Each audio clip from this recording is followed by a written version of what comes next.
গর্জে উঠেছিলেন দেশের স্বাধীনতার জন্য, আর আজ জান্তার মন্তারে আরেকজন গর্জে উঠছেন আমাদের সন্তানদের ভবিষ্যতের জন্য।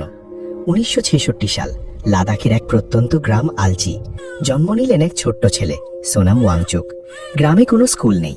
9 বছর বয়সে ভর্তি হলেন শ্রীনগরের স্কুলে, কিন্তু সেখানকার ভাষাই তিনি বোঝেন না। শেষমেশ একা লড়াই করে পৌঁছালেন দিল্লিতে। সোজা প্রিন্সিপালের ঘরে গিয়ে চাইলেন ভর্তির সুযোগ। এই কঠিন সংগ্রাম তাকে শিখিয়েছিল আমাদের শিক্ষা ব্যবস্থাটাই আসলে ভাঙা।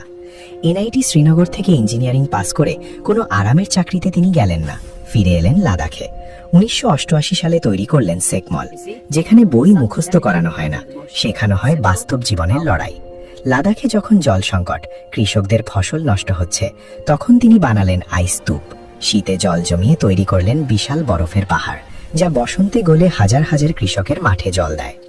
2009 সালে ব্লকবাস্টার 3 ইডিয়ট সিনেমার ফুনসুক ওয়াংরু চরিত্রটি এর জীবন থেকেই নেওয়া।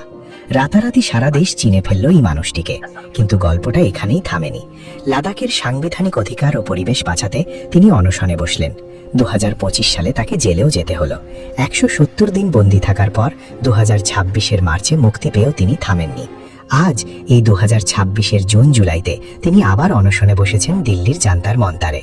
দাবি একটাই, নিট পরীক্ষার কেলেঙ্কারি নিয়ে শিক্ষামন্ত্রীর পদত্যাগ। এই মানুষটার গল্প আমাদের শেখায়, প্রশ্ন তোলার একটা সাহসী বদলে দিতে পারে হাজারো ছাত্রের ভবিষ্যৎ।